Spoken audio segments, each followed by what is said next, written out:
ایک دفعہ میں نے بیان میں یہ کہہ دیا کہ تہجد کی نماز جماعت کے ساتھ جو اتنی بڑی بڑی جماعتیں ہوتی ہیں جائز نہیں ہے، تو نیچے لوگوں کے کمنٹس آئے ہوئے تھے، لو جی ایک نیا مسئلہ آ گیا تہجد بغیر.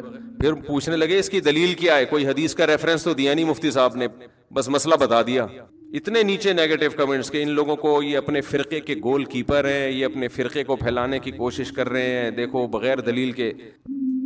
جس بیچارے کو یہ نہ پتا ہو، جن بیچاروں کو کہ دلیل اس کے ذمے ہوتی ہے تو دعویٰ کرتا ہے.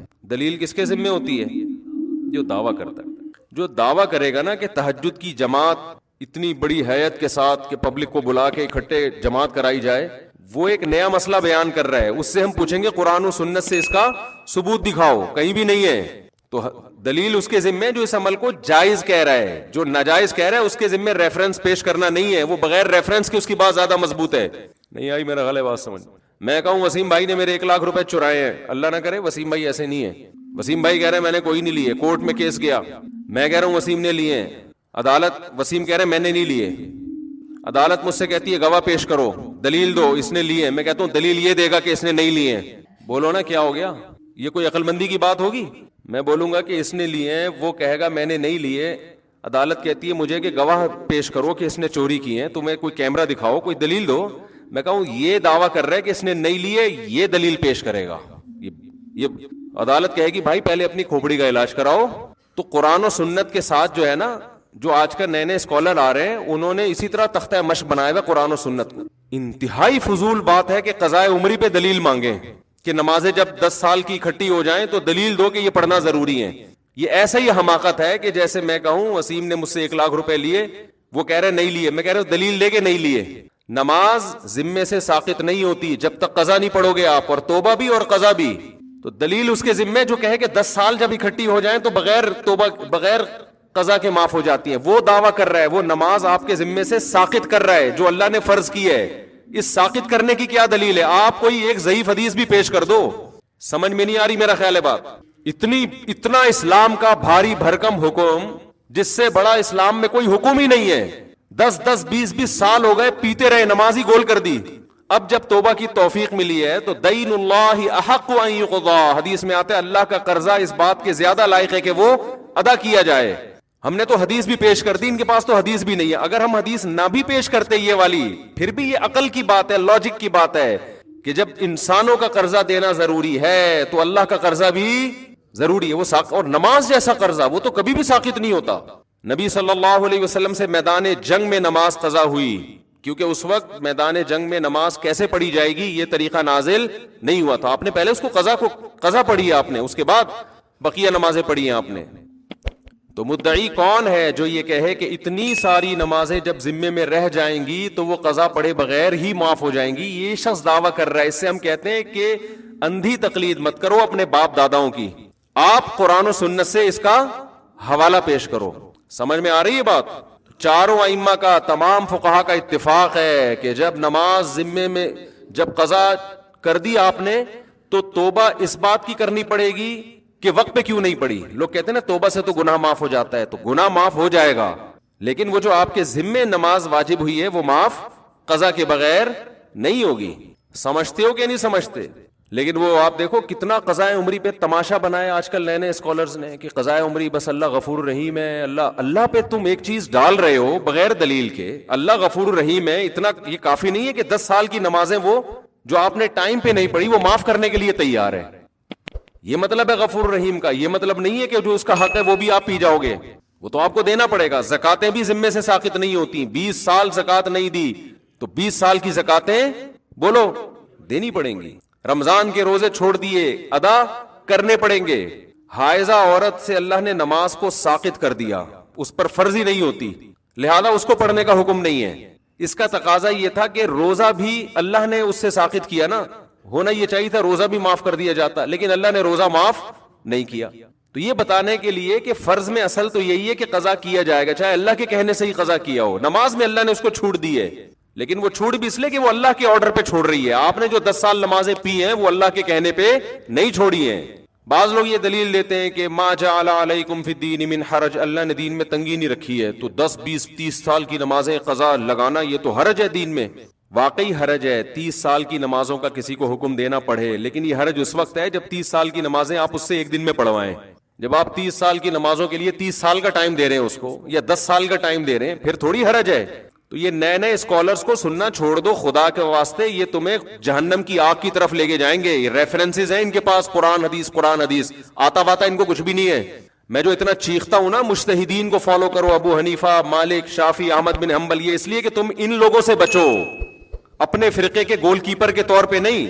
فوراً جب ہم کوئی بات کرتے ہیں نا تو فوراً یہ کہ یہ تو اپنے فرقے کے کیا ہیں، گول کیپر ہے.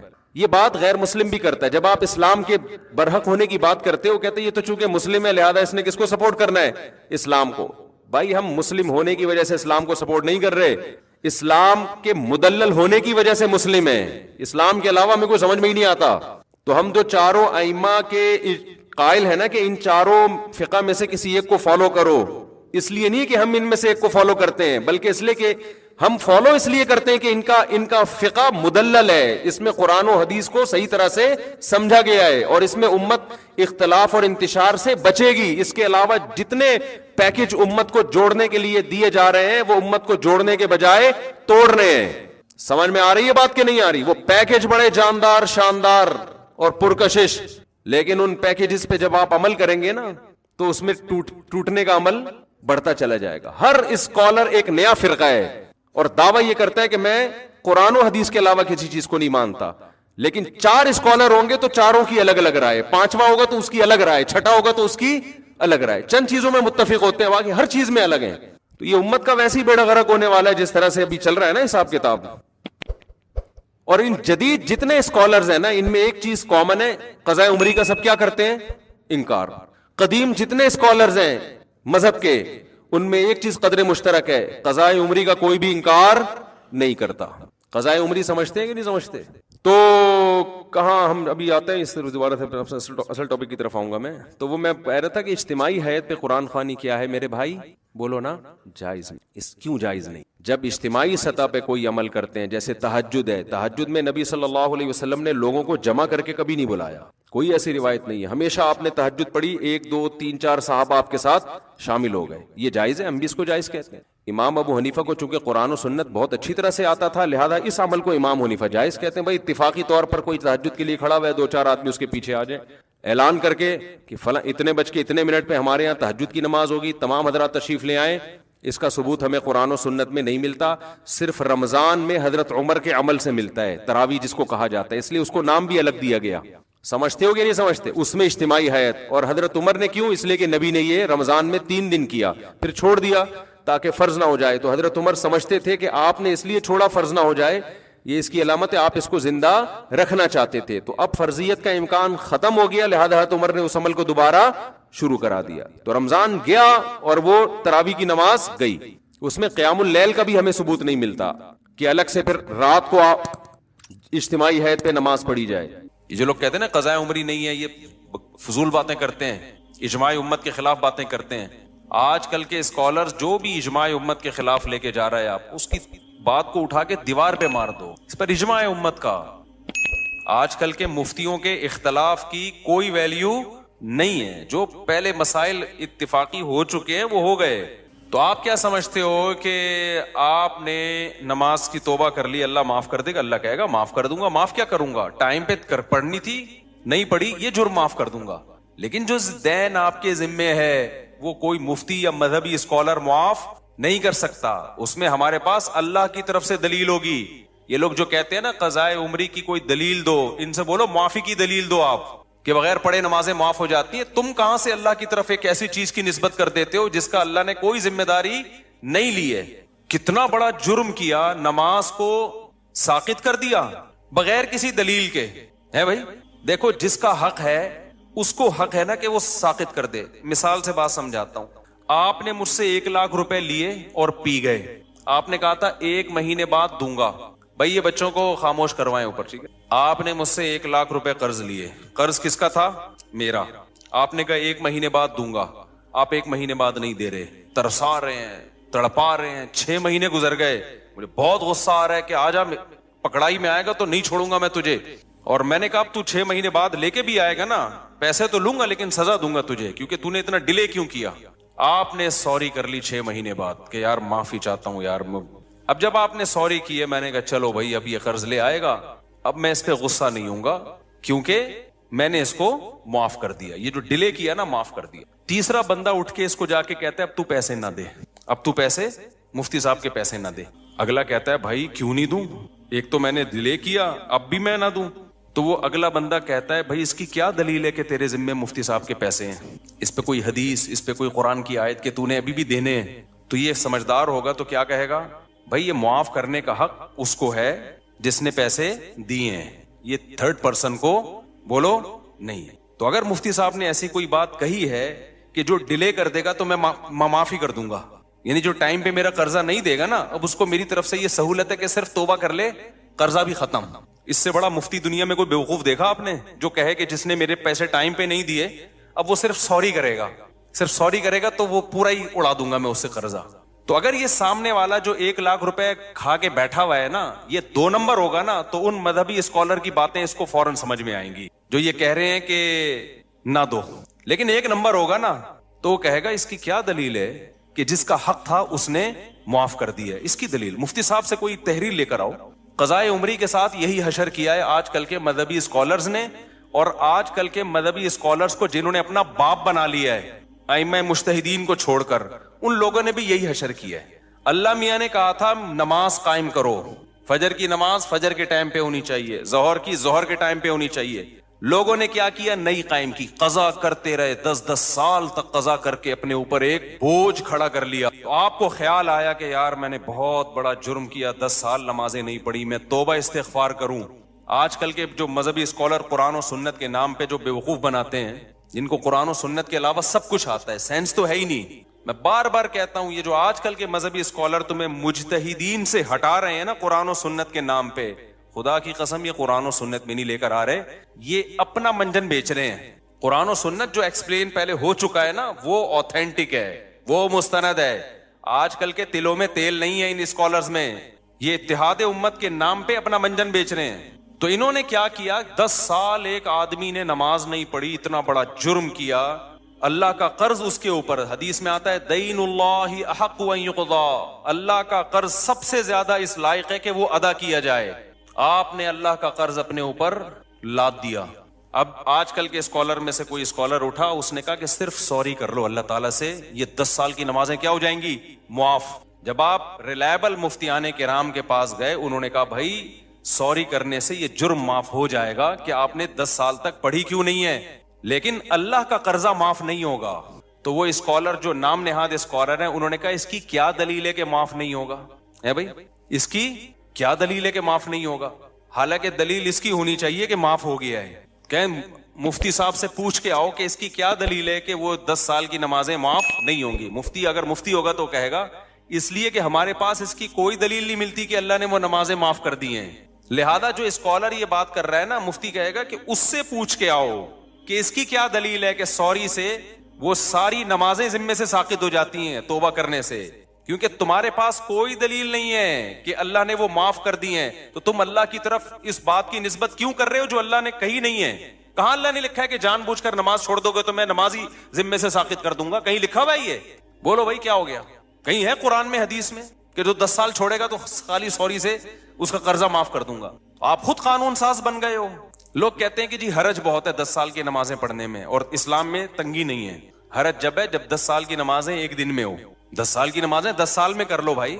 1 کروڑ روپے لے کے کوئی بندہ پی گیا نا, روزانہ پیسے لے رہا تھا بٹوے سے نکال کے, کھربوں روپے جمع ہو گئے.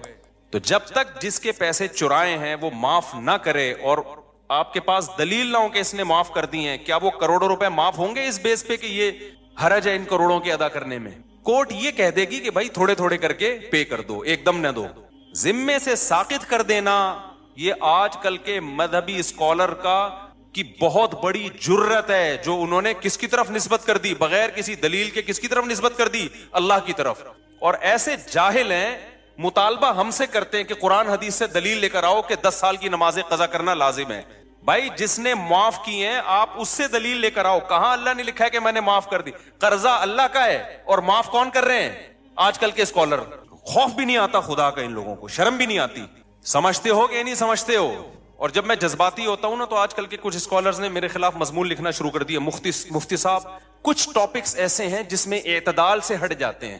ایسے مضامین اب بعض لوگوں نے میرے بارے میں لکھنا شروع کر دیے. یعنی یہ وہ لوگ ہیں جو میرے معتقد ہیں لیکن کہتے ہیں کچھ ٹاپکس ایسے ہیں جس میں مفتی صاحب حد اعتدال سے بولو ہٹ جاتے ہیں. ایک عاملوں کے بارے میں مفتی صاحب حد اعتدال سے تجاوز کر لے, سارے عامل غلط, یہ تھوڑا مفتی صاحب زیادتی. ایک 3 طلاق کے مسئلے میں نے کہا نا کہ اگر کوئی اہل حدیث سے فتویٰ لے کے بیوی کو رکھ لے گا وہ زنا ہی ہے, بیوی حلال نہیں ہوگی. لوگ کہتے ہیں مفتی صاحب یہ تھوڑی کیا ہو رہی ہے, زیادتی, اتنا بھی سختی نہ. میں بتاتا ہوں ابھی. تیسرا یہ مسئلہ قضاء عمری. قضاء عمری ساقط نہیں ہوتی ذمے سے, اجماع امت کے خلاف ہے, یہ کوئی دلیل نہیں ہے. نماز سے بڑھ کر اسلام میں کوئی حکم بولو نہیں ہے. کسی مذہبی اسکالر نے فتویٰ دے دیا نا 10 سال کی نمازیں, اس سے بولو یہ تو نے فرض کی ہیں یا اللہ نے فرض کی ہیں؟ اللہ نے معاف کر دی ہیں, بتا بھائی اس کی کیا دلیل ہے تیرے پاس؟ قرضہ اللہ کا ہے اور معاف کوئی پروفیسر صاحب کر رہے ہیں یا کوئی اسکالر کر رہا ہے آج کا. اور چوتھی عدالتی خلا. میں جب کہتا ہوں نا عدالتی خلا, جو آج کا جو قانون گورنمنٹ میں بنا ہوا ہے یہ بالاجماع باطل ہے. اس پہ بھی کچھ اسکالر نے میرے خلاف لکھنا شروع کر دیا کہ مفتی صاحب خلا کے مسئلے میں بھی ایکچولی تھوڑا سا کیا ہو رہے ہیں, کنٹرول سے باہر. اتنا بھی نہیں ہے. ٹاپک سے ہٹ کے میں تھوڑا ان چاروں کو تھوڑا ایکسپلین کر دوں تاکہ پتہ چلے کہ یہ ایکسٹریم لیول پہ نہیں ہوں, میں اعتدال پہ ہوں. دیکھو اعتدال کسے کہتے ہیں؟ جو چیز جیسی ہے اس کو ویسا رکھنا. ایک چیز کالی ہے نا, ایک آدمی کہہ رہا ہے یہ سفید ہے, میں کہوں یہ دھک کالی ہے بھائی, اتنی کالی ہے کہ اندھیرے میں نظر ہی نہیں آئے گی. لوگ کہیں مفتی صاحب تھوڑا اعتدال سے کام لیں. وہ جب کہہ رہا ہے سفید ہے, آپ جب کہہ رہے ہیں کہ کالی ہے, تو بیچ کا کوئی پیلا رنگ کہتے ہیں آپ اس کو, تو یہ اعتدال ہوگا یا جھوٹ ہوگا؟ بھائی جب 100% بلیک ہے, کسی بھی زاویے سے دیکھو بلیک ہے, تو اس کو بلیک کہنا ہی اعتدال ہے. تو یہ جو خلا کا مسئلہ ہے نا, خلا کا ابھی ایک نیا کلپ آیا ہے کہ میرے خلاف پھر کسی نے, پرانی عادت ہے ان کی, ان کو چین نہیں آتا جب تک میری ویڈیو لگا کے ری ایکشن نہ کرے نا. تو میں نے یہ عدالتی خلا کا کہا یہ جھوٹ ہے, بکواس ہے. اس کی بیس پہ اگر کوئی عورت کہیں اور نکاح کرتی ہے وہ زنا ہے, وہ نکاح نہیں ہے. چند کنڈیشن ایسی ہیں جس میں ہم اس خلا کو معتبر مانتے ہیں, وہ ہیں, وہ تو میں بتا چکا ہوں. چند کنڈیشن ایسی ہیں, لیکن علی الاطلاق کورٹ کے پاس یہ حق ہو جائے کہ عورت جب جائے کورٹ اس کو خلا کی ڈگری پکڑا دے. جیسے کہ لا یہی ہے, لا تو پاکستان میں نا, حضرت ویڈیو نہ بنائے, جو پاکستان میں لا ہے نا وہ یہی ہے کہ جج پابند ہے کہ وہ خلا دے گا. یہ خلا کلعدم ہے, اس کی کوئی حیثیت بولو نہیں ہے. اس پہ مشہور زمانہ اسکالر نے ابھی دوبارہ میرے خلاف کلپ بنایا کہ مشکات کی اتنی حدیثیں اور فلانی اتنی حدیثیں. ایک حدیث مشکات کی یا پورے ذخیرے حدیث میں, میرا چیلنج ہے خدا کے لیے مارکیٹ میں لے آؤ. یار ہمارے کان ترس گئے, آنکھیں ترس گئی. کوئی ایک حدیث ایسی نہیں ہے جس سے پتا چلتا ہو کہ عورت کو طلاق کا یا نکاح ختم کرنے کا حق ہے بذریعہ کورٹ. شوہر ظلم کر رہا ہو نا مخصوص نوعیت کا, اس کی بات میں نہیں کر رہا, وہ تو میں بھی مانتا ہوں. نارمل کنڈیشن میں یا چھوٹی موٹی باتوں میں ایک عورت نہیں رہنا چاہتی, وہ کہہ رہی میں نہیں رہنا چاہتی, یہاں شوہر کی مرضی کے بغیر عورت علیحدگی نہیں لے سکتی. اسلام میں نکاح میں داخل ہونے کا عورت کے پاس حق ہے, نکاح سے نکلنے کا عورت کے پاس اسلام میں رائٹ نہیں ہے. اب خواتین کو یہ بات اگر سمجھ میں نہیں آتی, چھوڑ دیں اسلام کو چینج نہ کریں آپ. اسلام چینج نہیں ہو سکتا.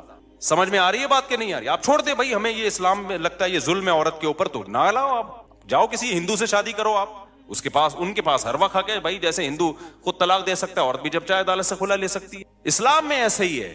کوئی اسکالر یہ بات کرتا ہے نا کہ نہیں ایسا نہیں ہے, تو آپ میرے سامنے بٹھا دیں اس کو, آن لائن لے آئیں اس کو, مشہور آدمی ہو, اور آڑا ترچھا مشہور ہونے کے لیے بعض دفعہ آ جاتا ہے, تو میں بتاؤں گا مشکات میں کتنی حدیثیں ہیں, بخاری میں کتنی حدیثیں ہیں, وہ سارے میں ان کمبختوں کو ترجمے تک نہیں آتے ہیں حدیثوں کے. اگر عورت کے پاس بھی یہ رائٹ ہوتا ہے نا, کامن سینس بھی کوئی چیز ہوتی ہے. قرآن حدیث تو پہلے کامن سینس ہوگی تو قرآن حدیث سمجھ میں آئے گا نا. کامن سینس ہی نہیں ہے, قرآن حدیث تو ویسے ہی نہیں ان بیچاروں کے پاس, اور کامن سینس بھی نہیں ہے. اور وہ آج کل ہمیں بتا رہے ہیں کہ ابو حنیفہ امام شافعی کو فالو نہ کرو, ان لوگوں کو فالو کرو. کامن سینس کیا کہتی ہے کہ میاں بیوی میں اور گرل فرینڈ بوائے فرینڈ میں فرق کیا رہ جائے گا اگر عورت کے پاس بھی طلاق کا حق حاصل ہو جائے؟ فرق کیا رہ جائے گا؟ ارے میاں بیوی میں, بوائے فرینڈ اور گرل فرینڈ میں جب دونوں چاہیں بریک اپ ہو سکتا ہے کہ نہیں ہو سکتا؟ بولو نا. دونوں جب چاہیں ایک دوسرے کو چھوڑ دیں, تو پھر یہ میاں بیوی کے تکلف کی کیا ضرورت ہے؟ فرق صرف اتنا ہو جائے گا کہ گرل فرینڈ بوائے فرینڈ میں عورت ٹاٹا کر کے ویسے ہی چلی جاتی ہے, یہاں کورٹ سے کہے گی مجھے ٹاٹا کروا دو, کورٹ اس کو پکا ٹھپا لگا کے ڈگری دے دے گی.